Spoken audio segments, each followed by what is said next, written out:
بسم اللہ الرحمن الرحیم۔ السلام علیکم ورحمۃ اللہ وبرکاتہ۔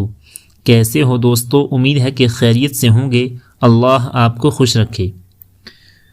مصیبت، پریشانی، بیماری، عذاب ہے یا انعام؟ اللہ تعالیٰ سے ہر وقت دعا تو یہی مانگنی چاہیے کہ وہ ہمیں آزمائشوں سے محفوظ فرما کر عافیت والی زندگی عطا فرمائے۔ تاہم آزمائشیں، مصیبتیں، بیماریاں اور تکالیف قوموں کی زندگی کا حصہ ہوا کرتی ہیں۔ ان حالات میں شریعت نے ہمیں صدق دل سے صبر کا حکم دیا ہے، نیک اعمال بالخصوص صدقہ و خیرات کا حکم دیا ہے، رجوع الی اللہ کا حکم دیا ہے اور دعاؤں کا حکم دیا ہے۔ باقی رہا کہ آزمائشوں پر صبر کرنے کی وجہ سے اللہ تعالیٰ کی طرف سے انعامات کیا ملتے ہیں۔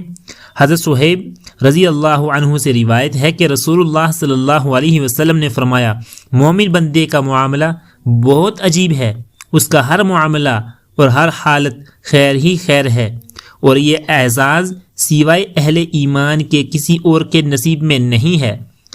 اگر اس بندہ مومن کو خوشی، راحت اور سکھ پہنچے تو وہ اس پر اپنے رب کا شکر ادا کرتا ہے، جو کہ اس کے حق میں خیر ہی خیر ہے، اور اگر اس کو غم، تکلیف یا دکھ پہنچے تو وہ اپنے رب حکیم کریم کے فیصلہ مشیت پر یقین کرتے ہوئے اس پر صبر کرتا ہے، اور یہ صبر کرنا اس کے لیے خیر ہی خیر ہے۔